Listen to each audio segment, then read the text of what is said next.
বাংলাদেশ এবং বাংলাদেশের বাইরে পৃথিবীর বিভিন্ন প্রান্তে যে যেখান থেকে চ্যানেলে দেখছেন আপনাদের সকলকে সাদর আমন্ত্রণ তৃতীয় মাত্রা দেখবার জন্য। সাম্প্রতিক নানা বিষয় নিয়ে আলোচনার জন্য আমার সঙ্গে স্টুডিওতে রয়েছেন আমার বায়বস আছেন বাংলাদেশ জাতীয়তাবাদী দল বিএনপি কেন্দ্রীয় নির্বাহী কমিটির আন্তর্জাতিক বিষয়ক সম্পাদক ব্যারিস্টার নাসিরুদ্দিন আহমেদ অসীম এবং আমার ডানে রয়েছেন দেশের সিনিয়র সাংবাদিক সম্পাদক এম এ আজিজ। স্বাগত আপনাদের দুজনকে তৃতীয় মাত্রায়। ব্যারিস্টার নাসিরুদ্দিন আহমেদ অসীম, দেশে মানুষ রাষ্ট্র কাঠামোর সংস্কার, সংবিধানের বেশ কিছু কাঠামোগত পরিবর্তনের প্রত্যাশায় আছে। এখন পর্যন্ত সরকারের দিক থেকে অনেকেই অভিযোগ করেন যে সেই দিকে খুব একটা মনোযোগ নেই, যদিও ইতিমধ্যে কিছু কিছু আইন সরকার, যেমন ধরেন মাদক নিয়ন্ত্রণ আইন, জুয়া নিয়ন্ত্রণের বিষয়ে আইন বা সাইবার নিরাপত্তা, মত প্রকাশের স্বাধীনতা বিষয়ক আইন, কোনোটা করেছে কোনোটা করবে, এরকম একটা মানে উদ্যোগের মধ্যে আছে।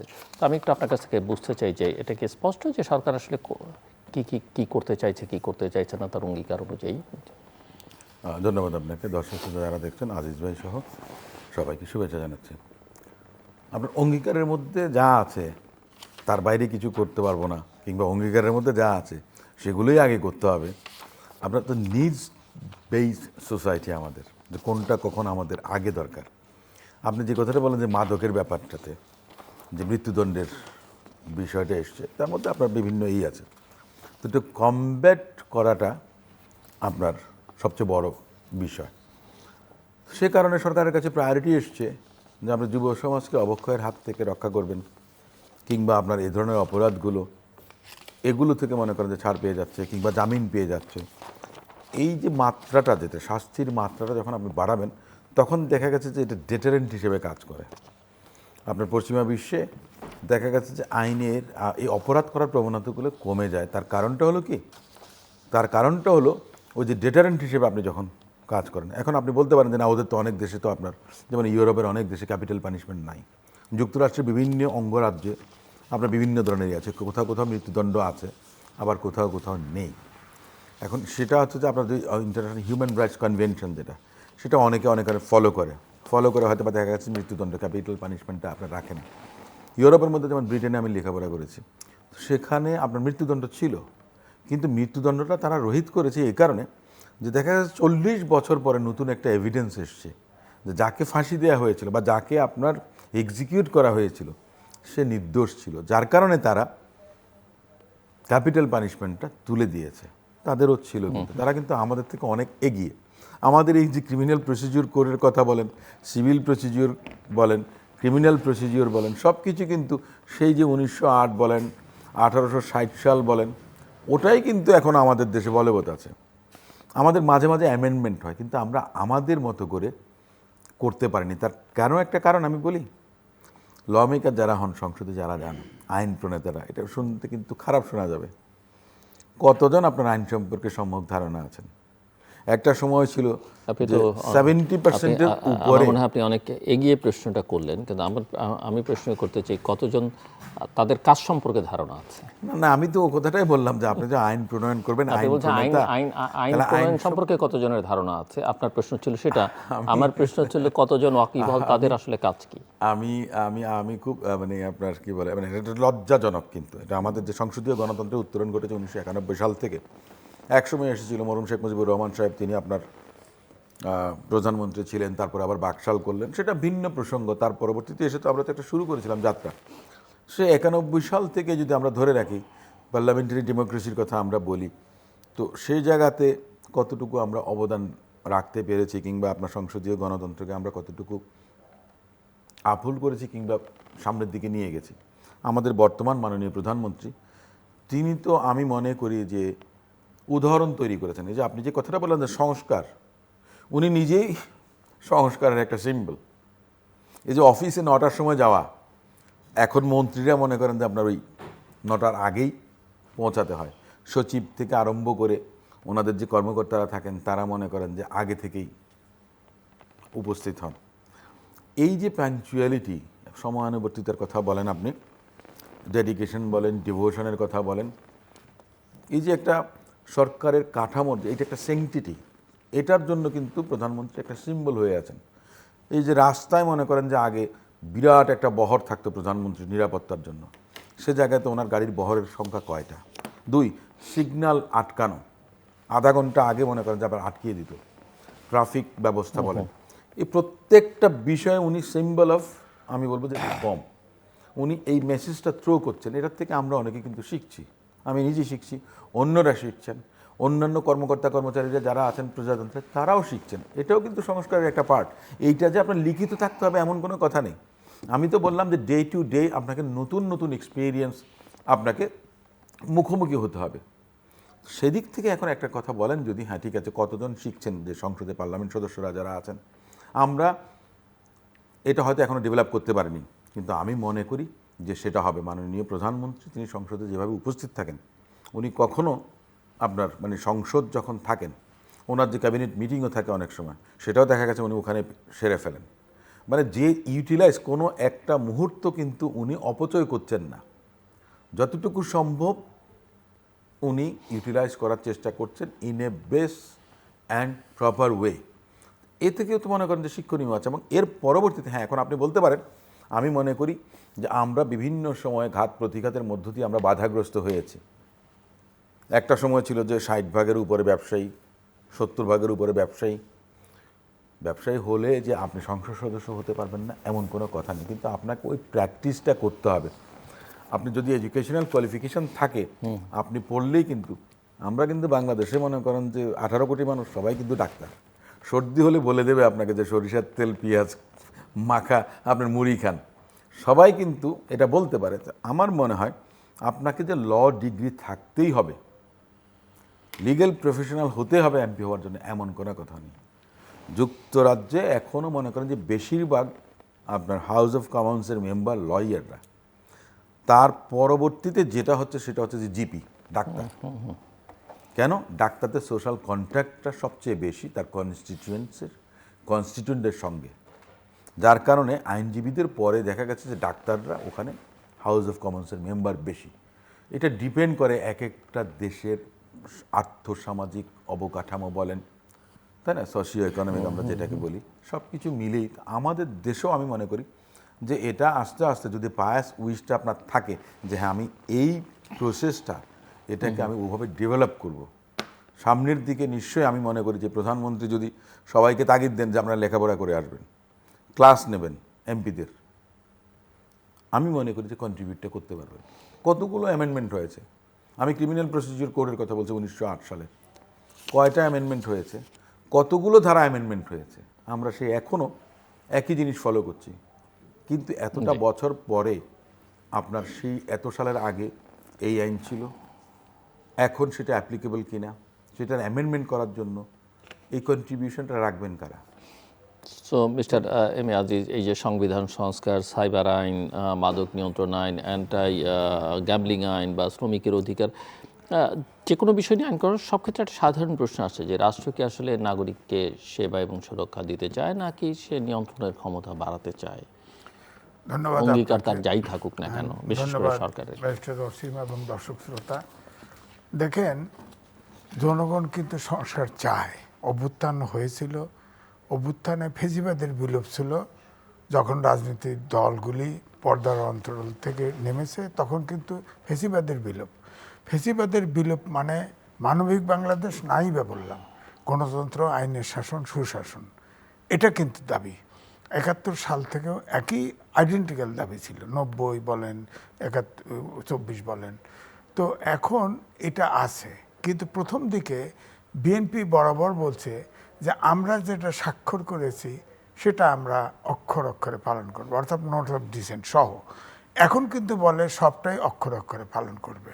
কিন্তু এখানে যেটা আসছে, আমি মনে করি বিএনপির পজিশন কিন্তু আগের জায়গার থেকে শিফট হয় নাই। এই কারণেই বলবো যে শিফট হয়েছে। আর এইটা বলছেন শিফট হয়েছে? হ্যাঁ, শিফট হয়েছে। কারণ শিফট হয়েছে কি, হাইকোর্টে কিন্তু রিট হয়েছিল, জুলাই সনদ গণভোট তত্ত্বাবধায়ক সরকারের দাবিতে বদিউল আলম মজুমদার সহ আরও একজন করেছিল। তখন এটা হাইকোর্টের যখন রায় হয়েছে, রায়টা কিন্তু মোটামুটিভাবে জুলাই সনদ টোটো বাস্তবায়ন চায় তাদের পক্ষে গেছে। তখন এটা সুপ্রিম কোর্টে সরকারের পক্ষ থেকে আপিল করা হয়েছে। আপিল করলে ফাইনাল যেটা আসছে, তত্ত্বাবধায়ক সরকার গণভোট রিজিউম হয়েছে এবং 7-এর ক খ যেগুলো ছিল যে মৌলিক সংস্কার করা যাবে না, শেখ হাসিনা যেগুলো করেছিল সেগুলো বাতিল করে দিছে। এবং তারপরে জুলাই চার্টার বলছে, জুলাই চার্টার সহ যত নীতি টিতি যা কিছু আছে এটা সংসদের উপর ছেড়ে দিছে। আমার বক্তব্য হচ্ছে যে সংসদের উপর যখন ছেড়ে দিছে, অভ্যুত্থানের শক্তি সব সংসদে আছে, সংসদীয় কমিটি করে এখন তো সমাধান করতে পারে। এখন একদিকে আমার কথা হচ্ছে তাহলে যারা বলতেছে জুলাই সনদ ওই সংস্কার কমিশন করতে হবে, কি সংস্কার পরিষদ করতে হবে, তাহলে বলুক যে আমরা সুপ্রিম কোর্টের আদেশ মানি না, এটা বলুক।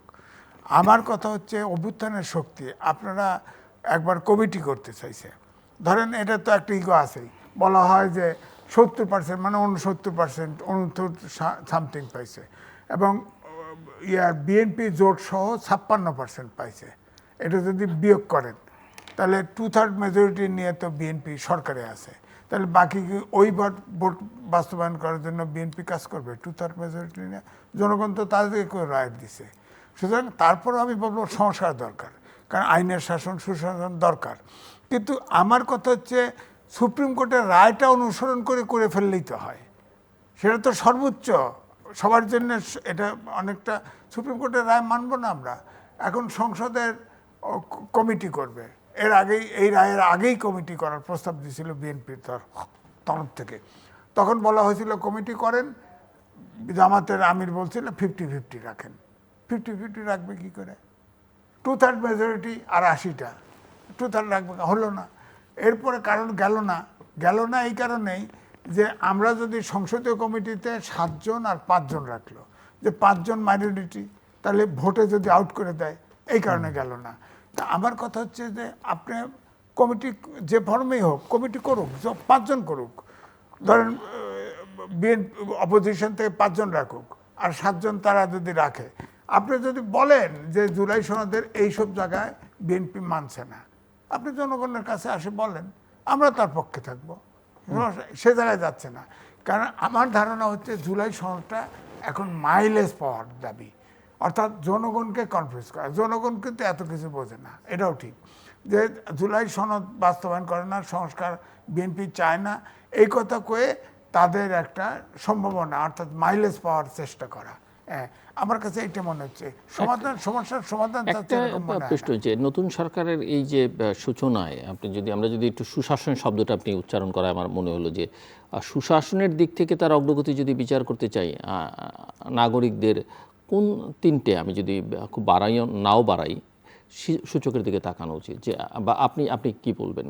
যে আমি বলবো যে ধরেন সরকার এখনো আইনের শাসন যেটা বলেন, সুশাসন যেটা বলেন, সেটার ব্যাপারে হয়তো গোপনে স্টেপ নিচ্ছে, আমি দৃশ্যমান কোনো অগ্রগতি দেখছি না। হ্যাঁ, ধরেন সাধারণভাবে যদি বলেন, এই যে সুপ্রিম কোর্টের ইলেকশন হলো, এটা কি উনি তো সুপ্রিম কোর্টের মেম্বার, ওইভাবে ইলেকশন হওয়ার তো ঠিক হয় নাই। সারা বিদেশি আন্তর্জাতিক প্রতিষ্ঠানগুলো কন্ডেম করেছে, প্রেস ক্লাবের নির্বাচন আটকে গেছে, এগুলো করবে না। কোর্টে যান, আমি কোর্টে কেস করছি একটা, ওই যে রমনা জোনের, সেখানে একটা বিচারক তার 6টা আদালতের দায়িত্ব, কি করে বিচার হবে? বিচারটা হবে কি করে? বিচারক নাই, বিচার করার তো ইচ্ছাও নাই। এক হলো বিচারক নাই, 2 হলো বিচার করার ইচ্ছাও নাই। ধর সংস্কারের যেগুলো ছিল, যেগুলোকে টাইম বার্ড করে দিছে, 4টে তো বাতিল করেই দিছে। হ্যাঁ, অসীম ভাই আছে, এগুলো তো উচিত হয়নি, বাতিল করা উচিত হয়নি। তাহলে বাতিল করলে ওটা বলা উচিত ছিল আরও শক্তিশালী করে আনবে, যেটা বাতিল হয়ে গেছেই তো। তাহলে এখন আপনারা কিভাবে সংস্কার চান, এটা তো পাবলিকের কাছে, জনগণের কাছে হাজির করা উচিত ছিল এতদিন। 16টা টাইম বার্ড করে দিছে আর 4টে বাতিল করে দিছে। বাতিলগুলো তো করতে হবে, বাতিলগুলো তো সংস্কারের অংশ। রাষ্ট্রীয় প্রতিষ্ঠানগুলো তো আপনার ডাইরেক্ট পলিটিক্যাল ইন্টারফারেন্সের বাইরে থাকতে হবে, তো ডাইরেক্ট। হ্যাঁ, তারা কোনো কিছু স্বাধীন না, দেশে সরকারের অধীনেই থাকবে, কিন্তু পলিটিক্যাল ইন্টারফারেন্স যেটা, যে এইটা করেন এটা করেন না, এই ইন্টারফারেন্স না থাকলেই হলো। এটা তো দরকার, আইনের শাসন এবং সুশাসনের জন্য এটা দরকার। তো এখন ধরেন সমস্যা যেগুলো আসছে, যেটা অসীম ভাইয়া বলছে, ধরেন আমি কিন্তু অন্যভাবে দেখি, শিক্ষা ছাড়া আধুনিক যুগে, বিজ্ঞানের যুগে চলা সম্ভব না। আমাদের দেশে শিক্ষা কোথায় আছে বলেন? একটা বুয়েট সহ একটি প্রতিষ্ঠান আপনার শিক্ষার জন্য উপযোগী না, একটি প্রতিষ্ঠান নেই। তারপরে আছে ধরেন দুর্নীতি রন্ধে রন্ধে, আইন হয় না। আসিম ভাই বলছে অনেক দেশে আইন আছে, ক্যাপিটাল পানিশমেন্ট করেন, পানিশমেন্ট বানান, আইন করেন, এটা পারেন না। তারপরে ধরেন মাদক, বিশ্বাস করেন মাদক গ্রামের মহিলারা খায় এখন, ইয়াবা, আপনি আইন করবেন না। মাদক যারা সম্রাট, অর্থাৎ মাদক যারা সাপ্লাইয়ার, তাদের আপনি বন্ধ করে ধরবেন না, তাদের ফাঁসি দিবেন না, ফাঁসি দিবেন রীতিমতো। এগুলা এখন আবার নূতন সন্ত্রাস তো আছেই, এখন আবার নূতন উপসর্গ শুরু হয়েছে, ধর্ষণ, বলৎকার, পরকীয়া, মহামারী আকার ধারণ করছে, মহামারী।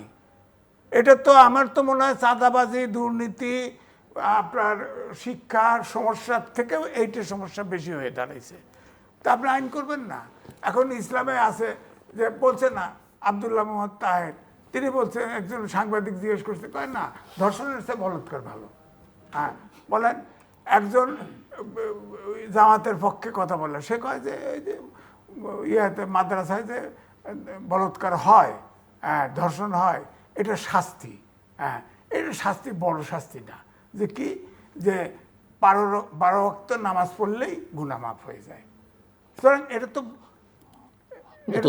নতুন ফতোয়া আর কি। হ্যাঁ ফতোয়া, তাদের আগে দেখা যায় নাই। তো আমার কথা হচ্ছে এই আপনার এই যে ধর্ষণ, বলৎকার, পরকীয়া চলছে, মহামারী আকার ধারণ করছে, এটা আপনি আইন করে বন্ধ করবেন না। ইসলাম, আমরাও তো ইসলামের অনুসারী, কিন্তু আমি কি এখন বলৎকার করব, দৈনিক করে একটা করে বিয়ে করব? এটা অ্যালাউ করবেন আপনি সমাজে? সমাজ থাকে? আমরা তো পড়ছি আগে, আদর্শ লিপি পড়ছি, আছে এখন। আগে তো একটা, আমরা দেখছি সিনিয়র কোনো শিক্ষক বা সিনিয়র আসলে আমরা রাস্তার ধার দিয়ে হেঁটে যেতাম, এখন তা নাই। সেই কোনো জাতিই গঠন করা হয়নি এ পর্যন্ত। 54 বছর দেশ স্বাধীন হয়েছে, 55 বছরে পড়েছে, জাতি গঠন হয় নাই। আমি আগেও বলেছি আপনাদের এখানে 12 প্রকারের শিক্ষা ব্যবস্থা আছে, ইংরেজি, বাংলা, আলিয়া, কওমি মাদ্রাসা, সবাইকে মাস্টার ডিগ্রি দেওয়া হয়, জাতীয় কোনো শিক্ষা হয় না। ব্যারিস্টার অসীম। অনেকগুলো ইস্যু আজিজ ভাই বলেছেন। সেটা হলো, আমি নিজে যে কথাটা বলেছিলাম যে আইনবিদ কিংবা আইনজীবী হলে বা আইনশাস্ত্রের দখল থাকলে পার্লামেন্ট মেম্বার হলে উনি ভালো করবেন, এটাও সম্পূর্ণভাবে যে ঠিক তা আমি মনে করি না। আমি অনেকবার বলেছিলাম, যেমন স্থানীয় সরকার আর এমপি, মেম্বার অফ পার্লামেন্ট, দুটো আপনার ভিন্ন জায়গা। আপনি স্থানীয় সরকারকে যদি শক্তিশালী করেন, আর ওই যে এমপিদের টিআর কাবিখা, হ্যাঁ ডেভেলপমেন্টের জন্য ওনার কাছে যদি কোনো সুপারিশ ওনার কনস্টিটিউয়েন্টরা করেন, উনি সেটা সংশ্লিষ্ট মন্ত্রণালয়ের দৃষ্টি আকর্ষণ করতে পারেন, পার্লামেন্টে দাঁড়িয়ে ডিও লেটার দিতে পারেন। কিন্তু অন্যান্য অনেকগুলো আনুষঙ্গিক বিষয় আছে যেগুলো থেকে যদি আপনি পার্লামেন্ট মেম্বারকে দূরে রাখেন, সরিয়ে রাখেন, এবং স্থানীয় সরকারকে ব্যাপকভাবে শক্তিশালী কার্যকর অর্থে করেন, তখন অনেকে দেখা গেছে এমপি ইলেকশন করতে আসবেন না। আমি কাউকে হার্ট করতে চাচ্ছি না, মানে without prejudice to any of the honourable member of the parliament.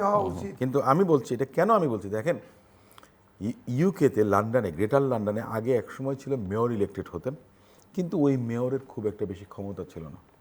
এটা সম্ভবত কেন লিভিংস্টন 2000 সালের পর এক্সিকিউটিভ মেয়র হয়েছেন। মেয়র মানে কি, পুলিশ থেকে আরম্ভ করে, থেমস ওয়াটার থেকে আরম্ভ করে, ব্রিটিশ ইলেকট্রিসিটি, ব্রিটিশ গ্যাস, যত কিছু আছে গ্রেটার লন্ডনের মধ্যে, সমস্ত কিছুর অধিকর্তা হলেন মেয়র অফ লন্ডন। ঠিক সেম জিনিসটা দেখেন এখন নিউ ইয়র্কের মামদানি, ওখানেও কিন্তু ওই নিউ ইয়র্কের মেয়র, সেই কিন্তু ক্ষমতাবান। ওখানে ট্রাম্পেরও কিছু নেই, কিংবা আপনার ওই যে আপনার সেনেটের কারো কিছু নেই। আপনি যদি সেভাবে শক্তিশালী করতে পারেন, তাহলে কোয়ালিটিটিভ চেঞ্জটা জনপ্রতিনিধি যারা একেবারে গ্রাসরুটে, লোকাল গভর্নমেন্টের, ওখানেও আপনি মনে করেন যে একটা কোয়ালিটিটিভ চেঞ্জ পাবেন। আপনার আমি যেটা বলবো যে মানে যোগ্যতা, দক্ষতা, ভালো মানুষরা এগিয়ে আসবেন। At the same time parliament মেম্বারদের যখন আপনি এই ক্ষমতাগুলো খর্ব করে স্থানীয় সরকারকে আপনি শক্তিশালী করবেন, তখন দেখবেন যে খুব বেশি মানুষ ওই এমপি হওয়ার জন্য আসবেন না। তখন কারা আসবেন? ওই যে আইনজীবী বলেন বা সংসদে যারা আইন প্রণয়ন করতে পারবেন তারা আসবেন। তা আমরা তো অনেক সংস্কারের কথা বলি, এই যে বিচার বিভাগের কথা বলেন, জুডিশিয়ারির, যে একজন বিচারক 6টা কোর্ট মনে করেন যে এই করে। আমি মনে করেন যে সুপ্রিম কোর্টের একজন আইনজীবী, আমাদের এখন যে আপিল বিভাগের বিচারপতিরা আছেন, আমাদের একটা কোর্ট, যা পেন্ডিং আছে মামলা 2060 সালেও শেষ হবে না। 3টা বেঞ্চ হওয়া উচিত। আমি আমার ব্যক্তিগত, আমার অনেক কলিগরা বলেন তো 3টা কেন 5টা হওয়া উচিত। তাহলে আপনাকে কি করতে হবে? বিচারক নিয়োগ করতে হবে সব জায়গাতে। আপনি যদি ডিসেন্ট্রালাইজ করতে না পারেন, তো তাহলে তো আপনি মনে করেন যে আপনি যে আইনের শাসনের কথা বলেন, সুশাসনের কথা বলেন, তা আপনি দেবেনটা কোথার থেকে? আপনার যদি সেই পরিমাণ লজিস্টিক সাপোর্ট না থাকে, তাহলে আপনি যতই কথার ফুলঝুরি ঝরান না কেন, ফোটান না কেন, আপনি পারফর্ম করতে পারবেন না। এবং জনগণের কাছে যে আপনার কমিটমেন্ট, আপনি সেটা কোনো দিনও আপনি পরিপূর্ণভাবে পালন করতে পারবেন না। এটা গেলে একটা বিষয়। আমরা অনেকগুলো যে আমরা আইনের কথাটা বলি, যে আইন প্রণয়নটা কী হবে। আমি দেখেছিলাম জামাতের একজন এমপি, ওনার একজন নির্বাচন কমিশনার বলেছেন যে ওনার এমপিশিপ থাকবে কি থাকবে না সেটা সংসদ থেকে পাঠাবে। সংসদ তো তাহলে নতুন করে আইন করতে হবে। এমপি থাকবে কি থাকবে না সেটা তো আমাদের আরপিওতেও আছে, আমাদের সংবিধানেও আছে। আপনি কিভাবে, যেমন আপনি ফ্লোর ক্রস করলে আপনার আর্টিকেল 70 আপনার থাকবে না। আপনি যদি যেই দল থেকে নির্বাচিত হয়েছেন সেই দলের কাছে যদি আপনি রেজিগনেশন লেটার দেন, আপনার এমপিশিপ থাকবে না। কিন্তু ওই দল যদি আপনাকে বহিষ্কার করে, তাহলে আপনার কি হবে? তাহলে আমাদেরকে কেন নতুন আইন এনেক্ট করা উচিত? বিভিন্ন দেশে এই ধরনের অভিযোগ, যাদের অনৈতিক বা নৈতিক স্খলনের অভিযোগ আসেন, তারা কিন্তু পদত্যাগ করেন। জামাতের এই এমপি ভদ্রলোক, উনি করবেন কি করবেন না আমি জানি না, উনি অনেকগুলো কথা বলেছেন, যেটা আগের ছিল, এইটা আমার দ্বিতীয় বিবাহ অমুক তমুক। তাহলে জামাত ইসলাম ওনাকে কেন দল থেকে বহিষ্কার করেছেন? তাহলে এখন ওনার এই যে এমপি পদটা, এটার জন্য আমার কি হবে? তাহলে আমাকে নতুন করে আইন প্রণয়ন করতে হবে। তার মানে কি সংবিধান সংস্কার করতে হবে না, কিন্তু পদত্যাগের বহিষ্কার মানে দলের সঙ্গে সম্পর্ক না থাকলে তার মেম্বারশিপ থাকবে না। এখানে কি বহিষ্কার আবার মানে ব্যাখ্যার প্রশ্ন, ইন্টারপ্রিটেশন না। তাহলে আপনি ব্যাখ্যা ইন্টারপ্রিটেশন যখন নেবেন আপনি, তখন দেখা গেছে উনি আপনার আদালতে যাবেন। এই জন্য আপনি একদম প্রিসাইজ ল করে দেন। উনি যেই কাজটা করেছেন অনৈতিক কাজ করেছেন, তাই না? তাহলে আপনি অনৈতিক, নৈতিকতা বিরোধী কোনো কিছু, তাকে কি আপনার জনপ্রতিনিধি হিসেবে মানুষ মানতে পারে? কিংবা আপনি মনে করেন যে সেটার জন্য এই আইনি লড়াইয়ের মধ্যে যেতে হবে? স্পেসিফিক ল থাকা উচিত, তাই না?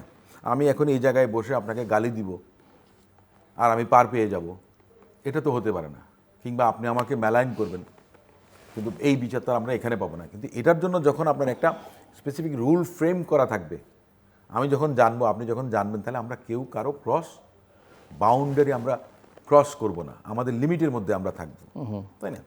এখন একটা কথা আছে যে রাইট টু প্রাইভেসি, আমি নিজেও বলেছি, পৃথিবীর বিভিন্ন দেশে মনে করেন যে রাইট টু প্রাইভেসি বলে একটা কথা আছে। কে বা কারা মনে করেন যে ভিডিও রেকর্ডিং করেছে, কিন্তু উনি তো পাবলিক প্লেসে গেছেন, ওইটা কে দেখবে? উনি হোটেলে গেছেন, আজকে আবার আরেকটা ভিডিও দেখেছি। তো এগুলি এআই দিয়ে করেছে বা অমুক দিয়ে করেছে। এখন এই আধুনিক জ্ঞান বিজ্ঞানের জগতে এবং সোশ্যাল মিডিয়া বলেন, ইলেকট্রনিক মিডিয়া বলেন, এত বেশি অ্যাডভান্স হয়ে গেছে যে আমাদের অনেক বেশি, তার মানে কি, আর জনপ্রতিনিধিত্ব আরও অনেক বেশি দায়িত্ব। ওনারা তো সমাজকে দেবেন, পজিটিভ কিছু দেবেন, কিন্তু ওনারা যখন নেগেটিভ ভাইবটা দেন, তো নতুন প্রজন্ম তারা কী করবে? এই জন্য মনে করেন যে আইন সংস্কার যে বলে কথাটা, এটা কোনো লিমিট কোনো দিন নেই। প্রতিদিন নতুন নতুন অবস্থা তৈরি হবে, প্রতিদিন আপনাকে নতুন নতুন ইস্যু কমব্যাট করতে হবে। আপনাকে সেভাবে মনে করেন যে আমরা যেটাকে বলি যে প্রাকৃতিক অভিযোজনের কথা, ডাইনোসর অবলুপ্ত হয়ে গেছে, তেলাপোকা বেঁচে আছে, তাই না? সো আমাদের ওটাই শেখার অনেক। আজিজ, এআই এর প্রসঙ্গ আসলো এবং এখানে মানহানির প্রশ্ন, মত প্রকাশেরও ইস্যু আছে। সো সরকার সাইবার নিরাপত্তা আইন সংশোধন করে অপতথ্য, মানহানিকর কন্টেন্ট, এআই দিয়ে তৈরি বিভ্রান্তিকর ছবি, ভিডিও, অডিও দ্রুত অপসারণের ব্যবস্থা করতে চায়। সো আপনি কি মনে করেন এই উদ্যোগ কতটা দেখেন অ্যাকসেপ্টেবল বা প্রয়োজনীয়? দেখেন, শেখ হাসিনার সময় আপনার এই যে মাস মিডিয়ার ইউটিউব, ফেসবুক, ইনস্টাগ্রাম, এইসব কোম্পানিগুলোকে সাথে আলোচনা করে এগ্রিমেন্ট করতে চাইছিল যে আমরা যে কন্টেন্ট চাই না আমরা বলে দেব, সেটা তারা রিলিজ করবে। কিন্তু তারা তখন ডিজিটাল নিরাপত্তা আইন ছিল, ওই ডিজিটাল নিরাপত্তা আইনের সম্ভবত 9 ধারায় লেখা ছিল যে একটা এসআই যদি মনে করে বাইরের থেকে এখানে রাষ্ট্রবিরোধী কাজ হচ্ছে, এখানে যারা আছে সবাইকে অ্যারেস্ট করতে পারবে, সকল ইকুইপমেন্ট সিজ করতে পারবে। এবং আমার দেশ কিন্তু ওইভাবেই হয়েছে, বন্ধ হয়েছিল আমার দেশ। ধরে যে মাহমুদুর রহমানকে টিটা সব করে, এবং ওর সাথে সরকার এক্সেস করলো, তার প্রেস ট্রেস বন্ধ করে দিল। হ্যাঁ, এই যে আমার দেশে। তা আমার কথা হচ্ছে যে এইটা মাস মিডিয়ার যুগ। আপনার অপারেট করতেছে লন্ডন থেকে, অপারেট করতেছে আমেরিকা থেকে, বাংলাদেশে বসে বন্ধ করবেন কিভাবে? এআই অপারেশন বন্ধ করবেন কেমনে? তো সুতরাং এই আইন যদি আপনার সংস্কার না করেন, ডিজিটাল নিরাপত্তা আইন, এখন তো সাইবার বলা হচ্ছে, কিন্তু সেখানে তো ঘুরা পেঁচা ওই ডিজিটাল নিরাপত্তা আইনের ওই অংশটা সাইবারে আছে। তারপরে 1974 সালে স্পেশাল পাওয়ার অ্যাক্ট আছে না, সব সরকার ভালোবাসে। দেখেন 15ই আগস্টের পরে যত লোকরে খন্দকার মোস্তাক জেলে নিয়েছিল তার 80% ছিল 1974 সালে স্পেশাল পাওয়ার অ্যাক্টে। সে আইন এখনো বলবৎ। তো আপনার স্পেশাল পাওয়ার অ্যাক্ট আছে যেখানে কোনো কারণ লাগে না, আপনারা ধরে নিয়ে সরকার মনে করলো আপনাকে ধরে নিয়ে যতক্ষণ খুশি রাখতে পারে। এইরকম একটা কালো আইন এখনো বিদ্যমান, 1974 সালে স্পেশাল অ্যাক্ট। আপনি সুশাসন কীভাবে আশা করেন? ওরা তো অনেক দূরের কথা। আপনার আইনটা তো আছে। আজিজ ভাই যে বললেন একটু বলে নেই, ওই যে আমরা ওই যে সেপারেশন অফ জুডিশিয়ারির কথা বলি না, আপনার ডিস্ট্রিক্ট ম্যাজিস্ট্রেট থেকে মনে করেন যে এই ডিটেনশনের যেটা কালো আইনের কথা যেটা বলা হয় 74 সালের বিশেষ ক্ষমতা আইন, এটা ডিসির কাছ থেকে সরিয়ে নেওয়া হয়েছে। কিন্তু কোথায় নেওয়া হয়েছে জানেন? এডিএম। আগে ডিসি ছিলেন district magistrate as well to consider someone who can be put under detention, preventive detention, তাই না? তো সেটা কি করলেন আপনি? এডিএম। তো এডিএম তো ডিসির কথাই চলে। তার মানে কি সরকারের নিয়ন্ত্রণটা সব জায়গাতে রয়ে গেছে। বিশেষ ক্ষমতা আইন যেভাবে আপনার আগে প্রয়োগ হতো, আমি করতাম না, কিন্তু এখন দেখা গেছে আমার পরিবর্তে জিল্লুর ভাই করছে, কিংবা জিল্লুর ভাই আর একজনকে ডেপুট করছেন, ওই আজিজ ভাই করছেন। মানে ওটা ওই জায়গাতেই রয়ে গেছে। সরি, আমি আপনাকে আমি জাস্ট এটা বলে রাখি। এক এমপি আমাকে বলল যে অমুক এলাকার তো ফেল করছে, তো সে তো চাঁদাবাজি করতেছে, সন্ত্রাস করতেছে। 1974 সালে স্পেশাল পাওয়ার অ্যাক্টে আছে, ওটা দিয়ে তাকে ভরে ফেলানো, কিন্তু থুয়ে দেন, 5 বছর আটকায় রাখে। কয় না, আমার কথা শোনে না। কে শোনে না? কয় আমার সরকার ক্ষমতায়, আমার কথার মতোই চলতে হবে। সেই ইলেক্টেড এমপি তার কথা শুনতেছে না। তো আইনের শাসন বা সুশাসন কেমনি চলে? এই জন্য আমি বলছি যে কতকগুলো জায়গায় কিন্তু ছাড় দিতে হবে রাষ্ট্র। আমি কিন্তু যতই বলেন, মুক্তিযুদ্ধের সময় যে আকাঙ্ক্ষা, বৈষম্য বিরোধী ছিল না, আমরা বলছি 22 পরিবার সব লুটে নিয়ে গেছে। এখন তো 8টা পরিবার আছে। এক হলে আপনার চ্যানেল আইতে আমি টকশো দেখছি, বলেন তো দেখি, যে কুইক রেন্টালে নিয়ে সিঙ্গাপুরে বসে 2 নম্বর ধনী লোক, সে তাফালিংটা করে গেল একজন পাওয়ারফুল মন্ত্রীর সামনে। আপনি বলেন এই দেশটা কেমনে করবেন বলেন? আপনি যেটা দেখেছেন সেটাও এআই দিয়ে তৈরি? হ্যাঁ, না হতে পারে না, সেটাও এআই জেনারেটেড। জিল্লুর ভাই ভালো করেছেন, যদি হ্যাঁ ঠিক আছে ওনার নলেজে থাকে যে হ্যাঁ ঠিক এটা ক্ল্যারিফাই করেছেন, ঠিক আছে। আদারওয়াইজ কি হবে? এই যে আমরা মনে করি সোশ্যাল মিডিয়া এবং ইলেকট্রনিক্স মিডিয়া এবং মেইন স্ট্রিম মিডিয়ার মধ্যে চ্যানেল হয়, তৃতীয় মাত্রা সবাই দেখেন। আপনি যে কথাটা বললেন, আপনার এটা যদি কন্ট্রোভার্ট জিল্লুর ভাই না করতেন, তাহলে পাবলিক কিন্তু ওটাই ধরে নিতেন। না, এখন ওটাতে দেখাইছে আপনি ঠেকাইতেছেন, বানাইতে পারেন।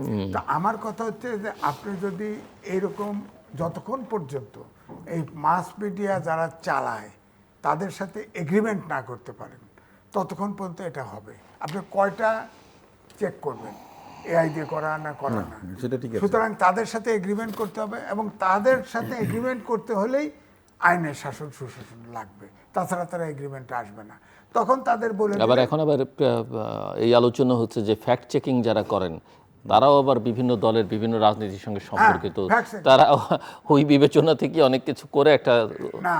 এই জন্যই যখন কোম্পানিকে ডাইরেক্ট ধরেন ইউটিউবের সাথে আপনি এগ্রিমেন্ট করলেন যে আমরা কোনো ফ্যাক্ট চেকিংয়ে ধরা পড়ে আমরাও করব, সরকারেরও থাকবে না, সেটার জন্য আপনার এমন হতে পারে যে টেকনোলজি আরো বেশি ডেভেলপ হবে, যেটা অটো ফিল্ট্রেশন, যেটা অটো ফিল্টার, যেটা ও তো তাদের থাকবে, ওটাগুলো আটকায় যাবে।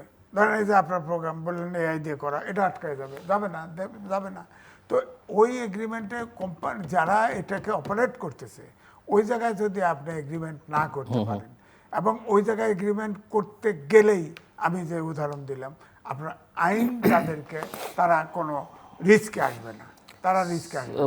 ব্যারিস্টার নাসিরুদ্দিন আহমেদ অসীম, একটু বাংলাদেশে অনেক আইন হয়েছে, আইনগুলো কখনো কখনো প্রয়োজনীয় ছিল, কিন্তু এই আইনগুলোর অপব্যবহারও দেখা গেছে বিভিন্ন সময়, সিভিক স্পেসকেও সংকুচিত করেছে। যেমন এখন যে অ্যান্টি ড্রাগ যেই লটা করা হয়েছে সেটা অনেকেই মনে করেন খুবই কার্যকর প্রয়োজন, বা অ্যান্টি গ্যাম্বলিং, কিন্তু এগুলো মনে করেন অনেকেই যে এগুলো আবার প্রয়োজন বোধে বিরোধী মতের ক্ষেত্রে ব্যবহার করা হতে পারে। ইভেন অপতথ্য, মানহানি, ক্ষতিকর কন্টেন্ট, যে শব্দগুলো মিস্টার আজিজ যেগুলো নিয়ে আলোচনা করছেন, এই সব শব্দের যদি সংজ্ঞা অস্পষ্ট থাকে তাহলে আইন, এই ধরনের আইন আবার সাংবাদিক, রাজনৈতিক সমালোচক বা সাধারণ নাগরিকের বিরুদ্ধে কিন্তু ব্যবহৃত হয়, এবং বাংলাদেশে এর অসংখ্য নজির রয়েছে। হ্যাঁ, আপনি যথার্থ বলেছেন যে আইনের প্রয়োগ, প্রথম কথা হচ্ছে আমাদের দেশে তো অনেক আইন আছে, আইনের দেখা গেছে যথাযথ প্রয়োগটা নাই।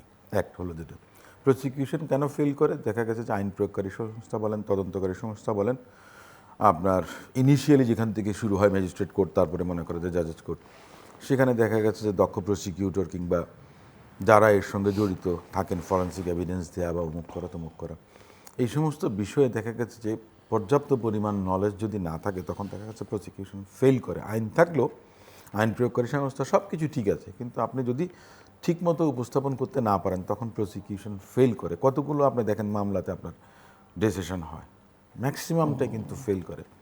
যেমন সাক্ষী আসে না, ঘটনা সত্য, আমি বা আপনি একটা কাজ করেছি, অপকর্ম করেছি, কিন্তু সাক্ষী যদি না আসে তাহলে আপনার বা আমার কিছু হবে না। আপনি এর জন্য রাষ্ট্রকে কিংবা ম্যাজিস্ট্রেটকে কিংবা জাজকে আপনার দোষ দিতে পারবেন না। এখন এই সাক্ষীটা কেন আসে না?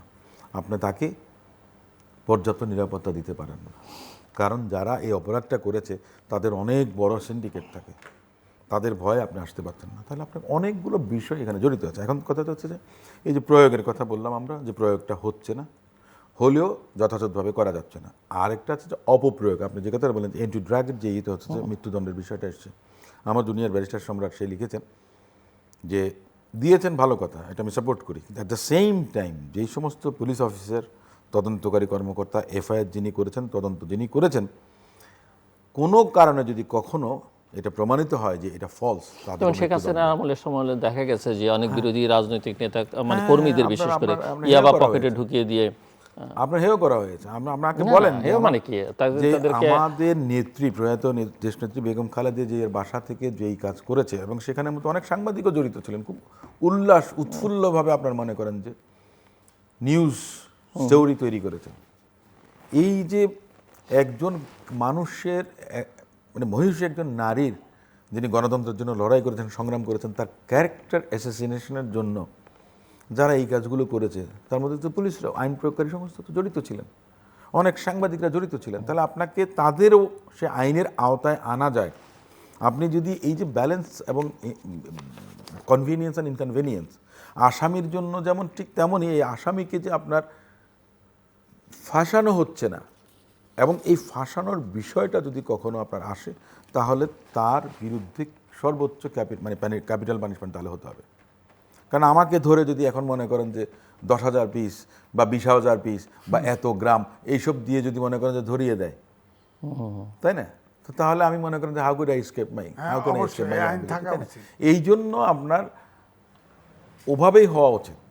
আইনগুলো হুড়োহুড়ি করে আপনি করবেন, আমি মনে করি যে আপনি কি বলছেন যে এখন ধরেন আপনি তো মাদক বা অন্যান্য প্রসঙ্গ বলেন, এই যে ডিফেক্ট নিয়ে আমরা কথা বলছি, এগুলো কি নির্বাচন, আমরা সবাই জানি যে এগুলো নির্বাচন, সাম্প্রদায়িক সম্প্রীতি, রাজনৈতিক স্থিতিশীলতা, ব্যক্তিগত নিরাপত্তার জন্য এই ধরনের বাস্তব হুমকি, কিন্তু এর জন্য ফৌজদারি শাস্তি যথেষ্ট কি না, নাকি প্রযুক্তিগত, যেটা খানিকটা আপনি ইঙ্গিত করছিলেন, শনাক্তকরণ, জনসচেতনতা? অফকোর্স সব কিছুই লাগবে।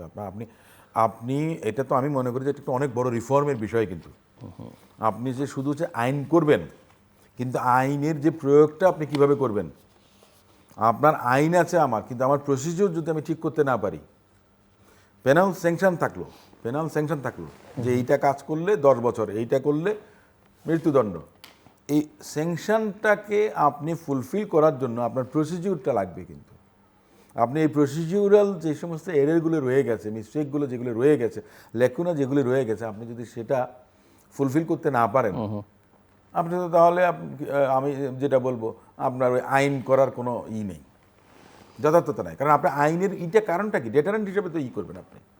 সোসাইটিতে একটা মেসেজ দেয়া, তুমি এইটা করলে তোমার এইটা হবে, কিন্তু আপনি যে ওইটা হবে সেই গন্তব্যে পৌঁছাবেন, আপনার তো সেই বাহন নাই, সেই চালক নাই, সেই ভ্যারিয়েন্ট নাই, আপনার বইটা নাই, তো আপনি কীভাবে করবেন? সো এই যে কন্টেন্ট সরাবার কথা বলা হচ্ছে, যেটা আপনি খানিকটা ওই আগের সরকারের আমলে উল্লেখ করছিলেন যে তারাও চেষ্টা করেছে এইসব প্ল্যাটফর্মগুলোর সঙ্গে আলোচনা করবার, এবং কখনো কখনো কিছু উদ্যোগও তারা নিয়েছিল, অবশ্যই নিজেদের রাজনৈতিক স্বার্থে। সো এটা কি সরকার, আদালত, স্বাধীন কোনো রেগুলেটরি বডি আর সংশ্লিষ্ট প্রযুক্তি প্রতিষ্ঠান, কার হাতেই ক্ষমতা থাকা দরকার? না, দেখেন, এটা আপনার কোম্পানির সাথে এগ্রিমেন্ট হবে, সরকারের সাথে থাকলে সমস্যা নাই, কারণ সে তো ফিল্টার করে দিবে। কিন্তু আইনের শাসন যদি থাকে, সরকার তো ইনফ্লুয়েন্স করে কারোর বিরুদ্ধে এই কোনো কন্টেন্ট বিরুদ্ধে আনবে না। যেমন ব্যারিস্টার সুমন ভাই অসীম বললেন যে ধরেন যে সাক্ষী পাওয়া যায় না, সমাজ গঠন না হলে তো সাক্ষী পাবেন না, পুলিশ দিয়ে তো জোর করে সাক্ষী আনতে পারবেন না, নিরাপত্তা তো পুলিশই নিরাপত্তা হবে না। সামাজিক অবস্থাটা এমন করে, অন্যায়কে অন্যায় ভাববে, ন্যায়কে ন্যায় ভাববে, সুশাসনকে ওইভাবে যদি সমাজটা গড়ে ওঠে। হ্যাঁ, বলাৎকার করলে দোষ, এটা তো বুঝতে হবে। আমি যদি সাক্ষী থাকি, আমি গায়ে পড়ে, আমি সমাজটা ওইভাবেই হবে যে অন্যায়ের বিরুদ্ধে সে সাক্ষী নিজেই তাগিদ করে আসবে। হ্যাঁ, তো এইরকম সমাজ গঠন না করলে সব তো আইন দিয়ে তৈরি করা যাবে না।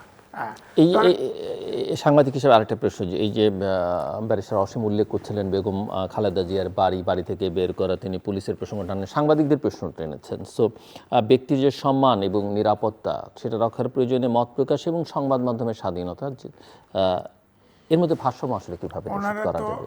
না, ওনারা তো ব্রিটিশ আইন ফলো করে, এখন তো আইন বানায় না। কে ফলো করে? এখনকার ব্যারিস্টাররা না, খালি না, উনি তো যেখানে প্র্যাকটিস করবেন সেই দেশের আইন অনুযায়ী চলবে। আমাদেরকে এই দেশের আইন দিয়ে আমাদেরকে প্র্যাকটিস করতে আমার হবে। কথা হচ্ছে তাদের যে করা আইন বেশি, অবশ্যই এটা ইন্ডিয়াতেও আছে, এটা পাকিস্তানেও আছে, সাবকন্টিনেন্টে আছে, নেপালে আছে, শ্রীলঙ্কায় আছে। আগে বলছি যে আগে অ্যাসিড থ্রোয়িং ছিল, ম্যাডাম বেগম খালেদা জিয়া প্রধানমন্ত্রী ছিলেন এবং ওইটা মহামারী আকার ধারণ করছিল। উনি আইন করলেন, ক্যাপিটাল পানিশমেন্ট নিলেন, প্রয়োগ করলেন, এখন তো নাই। তা আপনি আইন করবেন এবং নিরপেক্ষভাবে এনফোর্স করবেন। অবশ্যই অবশ্যই যদি আইন প্রয়োগটা নিরপেক্ষভাবে হয়, মোটিভেটেড না হয়, ইচ্ছা করে না হয়, তাহলে অবশ্যই হবে। কিন্তু বিচার বিভাগ, আমি বলতেছি বিচার বিভাগে অনেকে বিচার, আমাদের দেশে বিচার তো নাই, নাই, অ্যাডভোকেট নাই, ভালো অ্যাডভোকেট নাই, উকিল নাই, কোর্ট নাই, বিচারক নাই। বিচারক ডিসেন্ট্রালাইজ করার খুব একটা দরকার। এখন তো যোগাযোগ ব্যবস্থা হয়েছে, কিন্তু আপনার কথা হচ্ছে অ্যাপিলেট ডিভিশনে আপনার যেটা বললেন, ওনার কথা আমি স্বীকার করি। আমাদের যে মামলার জট আছে, কমপক্ষে 5টা বেঞ্চ দরকার অ্যাপিলেট ডিভিশনে। এমনি তো সংস্কারের প্রস্তাব ছিল ডিভিশনে 1টা, ডিভিশনে যদি নাও করেন, অন্তত এমনভাবে করেন এই বিচারগুলা হয়, শেষ করা যায়। আপনার কুইক যদি ধরেন, ওই যে রামেসা নাকি, ওই যে রামেসাকে হত্যা করা হলো, এখন ধরেন এখন লোয়ার কোর্ট তাকে ফাঁসি দিছে, তাকে হত্যা করছে এবং বলৎ করছে, এখন তো হাইকোর্টে যাবে, এখন তো সুপ্রিম কোর্টে যাবে, এটা তো সময় নেবে না, ওখানে শর্টকাট ছাড়িয়ে দিলেন।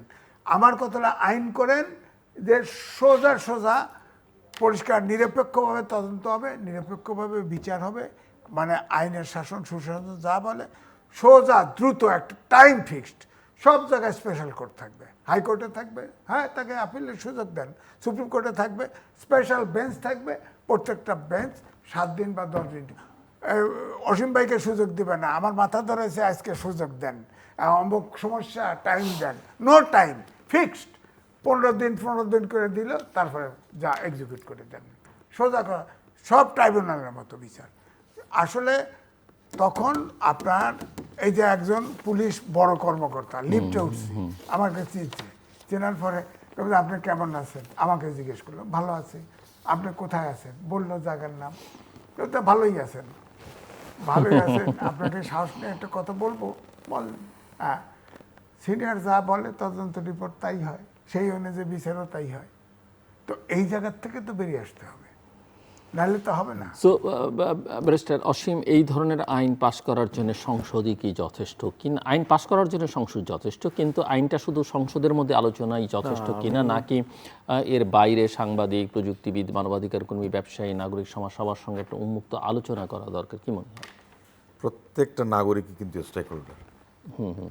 কারণ আপনার নাগরিকের নিরাপত্তা বিধান বলেন, নাগরিকের সুরক্ষার কথা বলেন, তার সামাজিক নিরাপত্তার কথা বলেন, অবস্থানের কথা বলেন, যে আমরা বলি না যে ব্যক্তির স্বাধীনতা, মত প্রকাশের স্বাধীনতা, চলাচলের স্বাধীনতা, কাজকর্ম করার স্বাধীনতা, আবাসস্থলের নিশ্চয়তা, প্রত্যেকটা বিষয় কিন্তু একটা সামাজিক চুক্তি রাষ্ট্রের সঙ্গে আমাদের। সবারই কিন্তু সে জায়গাতে আপনার এই আছে। আমি তো মনে করি যে সরকারের এই জন্যই কিন্তু আমাদের যেমন আইন সংস্কার কমিশন আছে, আমাদের জুডিশিয়াল আপনার আছেন। আইন যে শুধু পার্লামেন্ট মেম্বাররা বানায় তা না, কিন্তু আপনি দেখবেন যে আইন মন্ত্রণালয়ের ড্রাফটিং উইং আছেন, এবং সেখানে কিন্তু অনেক লিগ্যাল এক্সপার্টরা আছেন, সরকারের অনেক ডেপুটি সেক্রেটারি বলেন, এবং বেশিরভাগই আমি দেখেছি তো তারা করেন, পার্লামেন্ট শুধু সেটা আলোচনা যাচাই ওই যে আপনি যে কথাটা বললেন যে হ্যাঁ মতামতটা, আমি মনে করি যে মতামতটা, যেমন এখানে তো পার্লামেন্ট মেম্বাররা করেছেন আইনটা, একটা কথার কথা আমি বলছি, এটা মনে করেন যে হয়তো বা ড্রাফটিং উইংকে আইন মন্ত্রণালয়কে বলেছেন, বা সংসদ বিষয়ক যে আছে তাদেরকে হয়তো বলেছেন, তারা হয়তো বা এই ধরনের একটা করেছেন। কিন্তু এটার জন্য আপনার আমি একসময় মনে করেন যে স্বরাষ্ট্র মন্ত্রণালয়ের একটা ল সেল ছিল, তো সেখানেও মনে করেন যে আমরা কিছু কাজ করেছিলাম যেগুলো সংস্কার রিফর্মের বিষয়, যেমন কারা সংস্কারের কথা ছিল, জেল কোড 1860 সালে জেল কোড, তাই না? 1860 সালে জেল কোড এখনও সেই ওটাই আছে, নাম কিন্তু ওটাই আছে, আমরা আর পরিবর্তন করতে পারিনি। মানে আমরা যে একটা যে খোল নলছে যে বদলাবো, তার মানে কি আমাদের সেই যোগ্যতাটা হয়নি? ইন্ডিয়াতে কিন্তু হয়েছে, পাকিস্তানেও হয়েছে, আর ব্রিটেন তো মনে করেন যে প্রতি 2 বছর ফুটবল হলিগানদের জন্য আপনার প্রতি বছর বছর আইন হয়েছে তাদের দেশে। তো ওটা হলো গিয়ে ওখানে ফুটবল নিয়ে কিন্তু মারামারি হয় সবচেয়ে বেশি ও জায়গাতে, যার কারণে ওরা জানে যে কখন কোনটা করতে হবে। কিন্তু আমরা দেখা গেছে ওটাই রেখে দিলাম, ওভাবেই আসে, ওভাবেই চললো। এখন আপনি যে কথাটা বললেন, হ্যাঁ আমি মনে করি যে নিশ্চয়ই সবার থেকে আপনি মতামতটা নেন, যে আপনার মন্তব্যটা কি, আপনার বক্তব্যটা কি। যেমন আপনি নিজেও বলছেন, আপনি নিজেই প্রশ্ন করেছেন নিজেকে, যে একজন পুলিশ অফিসার যে কাউকে ভিকটিম করে দিতে পারে, আপনার মাদকের এমন একটা সংখ্যা দিয়ে তাকে গ্রেফতার করলো, সেটা মনে করেন যে কেউ যদি মনে করেন যে কাউকে ফাঁসানোর জন্য বলে, যে বা পুলিশকে ব্যবহার করে যে ও আমার শত্রু, ওরে এটার মধ্যে ফাঁসায় দেন, তা আপনি সে দেখা গেছে মিথ্যাভাবে একটা নিরীহ মানুষকে ফাঁসিয়ে দিল, তা আপনি সেই জায়গাতে তার কি এই হবে, বিচার হবে? আপনার নিজের মধ্যে থেকে এই প্রশ্নটা এসেছে, আপনি তার আইনজীবী হিসেবে এই কথাটা আনেন নাই, তোলেন নাই, বা আজিজ ভাইয়ের মধ্যে এই কাজ বিষয়টা মাথায় এসছে। তো তাহলে এই কারণে আমি বলবো যে সংসদ এই ব্যাপারে বিভিন্ন people from different works of life, বিভিন্ন পেশার মত পথের মানুষের মতামত নিয়ে আইনকে কিভাবে আপনি শক্তিশালী করতে পারবেন, ভালো আইন তৈরি করতে পারবেন।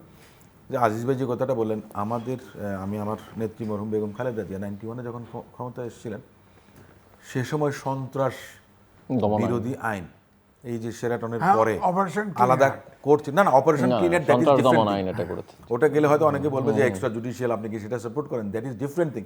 সে সময় সোসাইটির কিন্তু নিড ছিল, মানুষ কিন্তু প্রেস ক্লাবে ওই অপারেশন ক্লিন হার্ট কিংবা আপনার ওই যে র্যাবের পক্ষে কিন্তু মিছিলও করেছিল, মহল্লা পাড়া মহল্লায়। কারণ ওটা হয়েছিল পরবর্তীতে এসে, বেসিক্যালি যে 96 থেকে 2001 পর্যন্ত সন্ত্রাস আর ছাত্র দল এবং যুব দলের ছেলেরা তখনও যে সন্ত্রাসটা শুরু হয়েছিল, এছাড়া কোনো অল্টারনেটিভ নাই না। ওইটা তো বললাম, তো ওটা অন্য জিনিস ছিল। তা আমরা ওইটাকে মনে করেন যে আইনের ছাত্র হিসেবে মনে করেন আমি সেটা সাপোর্ট করলাম না, কথার কথা আমি বলছি। কিন্তু আইনের মধ্য দিয়েই তো আপনার অনেক কিছু সম্ভব। যে সন্ত্রাস দমন অধ্যাদেশ হয়েছিল, স্পিডি ট্রাইব্যুনাল অ্যাক্ট, সেটাও কিন্তু বিএনপি করেছিল। অ্যাসিড দমন অধ্যাদেশ, সেটা বিএনপি করেছিল। যৌতুক বিরোধী আইন, সেটাও বিএনপির সময় হয়েছিল। যতগুলো ভালো আইন বলেন, আপনি বলেন মুক্তিযুদ্ধে সোল এজেন্ট যারা ছিল তারা মুক্তিযুদ্ধ মন্ত্রণালয় করে নাই, বিএনপি করেছিল। ওই মুক্তিযুদ্ধ পদক দেওয়া, স্বাধীনতা পদক দেওয়া, 21শে পদক দেওয়া, সেগুলোও কিন্তু ভালো ভালো কাজগুলো, ভালো ভালো আইনগুলো আমি তো দেখিয়ে দিতে পারবো। এটা মানুষ সবারই আপনার হওয়া উচিত। এই জন্য আমি বলছি, এখন বাংলাদেশ জাতীয়তাবাদী দল দেশ সেবার সুযোগ পেয়েছে, আমি তো মনে করি যে মাননীয় প্রধানমন্ত্রী একটা উদ্যোগ নেবেন, উনি কমিটি করে দেবেন। কমিটি মানে যে ওনার শুধু সংসদীয় কমিটি তা না, ঠিক আছে, আপনার আইন মন্ত্রণালয় সম্পর্কিত যে সংসদীয় স্থায়ী কমিটি আছে, আপনি সেখানে ইনভাইট করেন এক্সপার্টদেরকে, একাডেমিকদেরকে, সাংবাদিকদেরকে, ইন্টেলেকচুয়ালদেরকে, ব্যবসায়ীদেরকে, কারণ আপনি আমি যে কেউ তো ভিকটিম হতে পারি, তাই না? তো তাহলে আপনি আনেন, বলেন আপনারা যে আইনটা করতে চাচ্ছেন তাতে ওনাদের থেকে মত নেন, পরামর্শ নেন। আমি মনে করি যে ভালো কিছু আপনি পাবেন। আমরা তো এক কথা বলেছি যে পার্লামেন্টে কয়জন মনে করেন যে আইন সম্পর্কে সম্যক মনে করেন যে ধারণা বা জ্ঞান আছে। এই কারণে আপনাকে বাইরের থেকে ইনপুট দিতে পারবে এরকম লোকও আছে, এবং আপনি চাইলে সহযোগিতা অনেকে আছে আপনাকে মানে অ্যাসিস্ট করার জন্য, সাজেশন দেওয়ার জন্য, কন্ট্রিবিউট করার জন্য। এরকম লোক তো আমাদের দেশে অনেকেই আছে। মিস্টার আজিজ, আপনি একটু শেষের দিকে চলে এসেছি, সম্ভবত এটাই ফাইনাল রাউন্ড। রাষ্ট্রপতির পদত্যাগ থেকে মন্ত্রিসভার রদবদল, নানা কিছু নিয়ে গণমাধ্যমে, সামাজিক যোগাযোগ মাধ্যমে আলোচনা হচ্ছে। সরকার 5 মাস পার করলো, প্রধানমন্ত্রী মন্ত্রিসভার প্রথম বৈঠকই সম্ভবত মন্ত্রীদের বলে দিয়েছিলেন যে 6 মাস তিনি দেখবেন, হয়তো আরও 1 মাস আছে। তো এই যে সরকারের বা রাষ্ট্রের মধ্যে যে পরিবর্তনগুলো, সরকারের ভিতরে তো পরিবর্তন হতেই পারে। মিনিস্ট্রিতে অনেকে অনেক রকম বেভাস কথাবার্তা বলতেছে, অনেকের লোড সাইজের লোড বেশি হয়ে গেছে মিনিস্ট্রি, এগুলো তো করতে হবে। আমার কথা হচ্ছে এক মেসি খেলতে পারবে না, টিম লাগবে। এক মেসি গোল করতে পারে না, এই যে গোল করতে পারে নাই, চলে গেছে। টিম তো ক্রমাগত বড় হচ্ছে, হ্যাঁ, টিম তো ছোট হচ্ছে না, টিম তো বড় হচ্ছে। আমি তো দেখছি যে মন্ত্রী, প্রতিমন্ত্রী, উপদেষ্টা, স্পেশাল অ্যাসিস্ট্যান্ট। শেখ হাসিনা মন্ত্রী পরিষদ করলো তখন কিন্তু বলছিলাম কচিকাচার আসর। আমি বলবো এবারে যে ক্যাবিনেট হয়েছে এটা কিছু শিশুও ঢুকে পড়ছে। কি শিশু আচ্ছা আচ্ছা, কচিকাচার থেকে আরেক ধাপ নিয়েছে। সুতরাং তাহলে তো শিশু হলে নিষ্পাপ। হ্যাঁ, নিষ্পাপ, কিন্তু এই শিশু তা না, এই শিশু তা না। তো সুতরাং আমার কথা হচ্ছে যে চেঞ্জ হতে পারে। পত্রিকাগুলো, মিডিয়াগুলো লিখতেছে যে সামনে নির্বাচন আছে, নির্বাচনে সব জায়গায় বোঝে এমন লোক থাকা দরকার। এটার মানে এই সরকারের কি আরেকজন এস্টিমাম দরকার? হ্যাঁ, আর একটা উল্টা দিকও আছে। এখন ধরেন সরকারের, অর্থাৎ সরকারের ভিতরে যদি কোনো চর্চা থাকে, তাহলে যদি আপনি সরকারের সিনিয়র নেতাদেরকে অ্যাভয়েড করতে থাকেন, তাহলে সরকার পার্টির ভিতরে তো সমস্যা তৈরি হবে। সুতরাং এটা ভাবতে হবে যে আমলাকে আমলা হিসেবে ইউজ করেন। আমলা সে প্রেসিডেন্ট হাউসে তাকে বড় পদ দেন, সমস্যা নাই, আমলার পরামর্শ নেন, সে তো আছেই। কিন্তু এখন রাজনৈতিক নেতা যদি অ্যাভয়েড করে তাকে ঘাড়ে চাপায় দেওয়া হয়, এটাতে পার্টির ভিতরে তো মেসেজ ভালো যাবে না। এই জন্য আমি মনে করি যে এটা ভাবা উচিত কীভাবে করা। হ্যাঁ, সামনে নির্বাচন আসতেছে, আমার নির্বাচন তো হবে, আপনি বলেন রিলেটেড। এই যে ট্রাইব্যুনালে, আমার কথা হচ্ছে আওয়ামী লীগ কার্যক্রম নিষিদ্ধ ছিল, আপনি তো অধ্যাদেশ অনেকগুলো পাশই করেন নাই। হ্যাঁ, এটা আবার এটার সাথে আওয়ামী লীগ নিষিদ্ধ থেকে সন্ত্রাসবিরোধী আইন করতে গেলেন কেন? এখন আবার ট্রাইব্যুনালে আওয়ামী লীগের বিচার করতে গেলেন কেন? সামনে স্থানীয় সরকার নির্বাচন। এখন যেভাবে আপনার ট্রাইব্যুনালের চিফ প্রসিকিউটর কথা বলছে, তাতে তো মনে হচ্ছে যে আওয়ামী লীগ নিষিদ্ধ হবে, ফাইনালি হতে পারে। হ্যাঁ, অন্য কিছু না হলে, অন্য কোনো নেগোসিয়েশন না হলে নিষিদ্ধ হতে পারে। তাহলে এই যে সামনে যে স্থানীয় সরকার নির্বাচন, এই নির্বাচনে তাহলে আপনার আরপিওতে তাহলে পরিষ্কার বলতে হবে যে আওয়ামী লীগ পরিচিত থাকলে সে ইলেকশন করতে পারবে না, নাকি পার্লামেন্টে পাশ করুক। হ্যাঁ, কারণ যদি ওপেন আওয়ামী লীগ পরিচিত থাকলে, কেউ আওয়ামী লীগের সমর্থক হলে না, আমার কথা যে ধরেন এখন যেভাবে বলা হচ্ছে সেটা তো পার্টি নিষিদ্ধ, মানবাধিকারের লঙ্ঘন হবে একবারে কমপ্লিটলি। এখন ধরেন স্থানীয় সরকার নির্বাচনে তো এলাকার লোক চেনে কে কোন দলের, আর বাংলাদেশের মাটি সোনার শেখা, যেন মত প্রকাশের স্বাধীনতা, সব রাজনীতি করে, সব রাজনীতি করে। হ্যাঁ, সুতরাং আপনি বাঁচবেন কিভাবে? সুতরাং আপনি এটাকে বার করতে হবে তো, যে নির্দোষ যারা আছে তাদের ভিতরে ফৌজদারি অপরাধ নাই, তারা ইলেকশন করতে পারবে কিনা, এটা ক্লিয়ার না করলে তো ইলেকশনের সময় তো সমস্যা তৈরি হবে। হ্যাঁ, ধরেন আমার জানা মতে এবারে যে ইলেকশনে বিএনপি 2/3 মেজরিটি পাইছে, সব কিন্তু পজিটিভ ভোট না। আমার ধারণা সব সময় যে আওয়ামী লীগের ভোট ব্যাংক ছিল মাইনরিটি, এই মাইনরিটি এবার 99% ভোট বিএনপি 99% ভোট দিছে। কারণ হচ্ছে জামাতের শেষের যে তাফালিং এবং জান্নাত দেওয়া এবং টাকা পয়সা ওপেন বিতরণ করা, মানুষ আর ওই অন্ধকার যুগে ঢুকতে না চায়, নতুন পোলারাইজেশনে ভোট দেয়নি। তো এই ভোটগুলো তো পজিটিভ করতে হবে, এটা করতে হবে। আর দ্বিতীয় হচ্ছে আমি বলবো যে তারেক রহমান আস্তে আস্তে গোপনে গোপনে করতেছে। ধরেন এআই চালু হয়েছে, কিউআর কোড, অর্থাৎ ক্যাশলেস সোসাইটি যদি করে ফেলা যায় তাহলে কিন্তু দুর্নীতি অনেক কমে আসবে। তবে সর্বাগ্রে আমার সবচেয়ে বড় কথা হচ্ছে জাতি গঠন করতে হবে, যে এই যে সাক্ষী পাওয়া যায় না এরকম সোসাইটি রাখা যাবে না, সোসাইটি সাক্ষী পাওয়া যাবে এরকম সোসাইটি তৈরি করতে হবে। আমি কোন বিষয়টা বলবো যে রাষ্ট্রপতি বা সব মিলিয়ে আলোচনাটা শেষ করে আনতে চাই আমরা শেষের দিকে জাস্ট যে দেশের জন্য ভালো স্থিতিশীলতা, গণতন্ত্র, জনগণের নিরাপত্তা, ওই যে আমরা আইনের শাসনের কথা বলেছি, সুশাসনের কথা আমরা বলি, সমস্ত কিছু আপনি যেটা বললেন যে সমাজ পরিবর্তন করতে হবে, আমাদের প্রত্যেককেই বদলে দাও, তাই না, নিজেকে বদলে দিতে হবে, তাহলে আপনি একটা ভালো দেশ পাবেন। আর দ্বিতীয় কথা হচ্ছে যে গণতান্ত্রিকভাবে কাউকে, আপনি একটা কথা বললেন যে চিফ প্রসিকিউটর উনি নিষিদ্ধ হবে, আবার আপনি একটা কথা বললেন যদি না নেগোসিয়েশন হয়, তার মানেটা কি? নেগোসিয়েশনের বাইরে আদালতে এক ধরনের সিদ্ধান্ত হতে পারে, আর যদি নেগোসিয়েশন হয় তাহলে আদালতের সিদ্ধান্ত প্রভাবিত হতে পারে।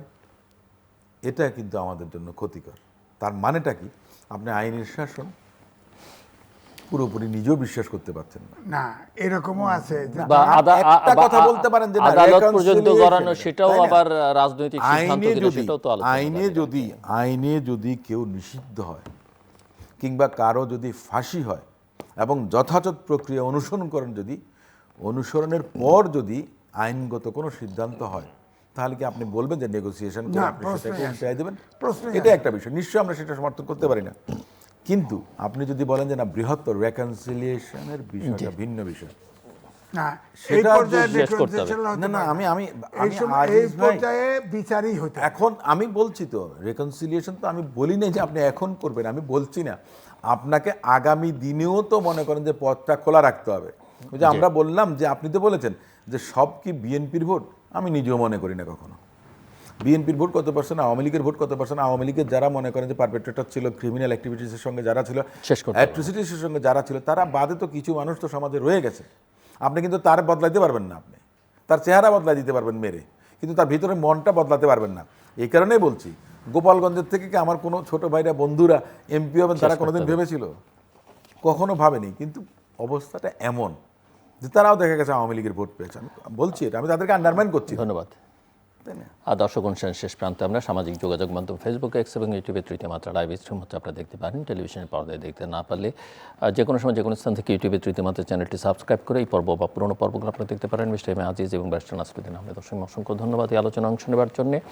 দর্শক, আইন ভালো, কিন্তু আইনের প্রয়োগটাও অত্যন্ত গুরুত্বপূর্ণ। সেই আইনটাকে আপনি কীভাবে প্রয়োগ করছেন, সেই আইনটাকে আপনি রাজনৈতিক বিবেচনায় নিজের স্বার্থে বা অন্যকে অপদস্থ করবার কারণে করছেন কিনা, ব্যবহার করছেন কিনা, সেটা অত্যন্ত গুরুত্বপূর্ণ বিষয়। এবং এই জায়গায় আসে আমাদের মূল্যবোধের যে সংকট আছে সেটাকে অতিক্রম করবার বিষয়।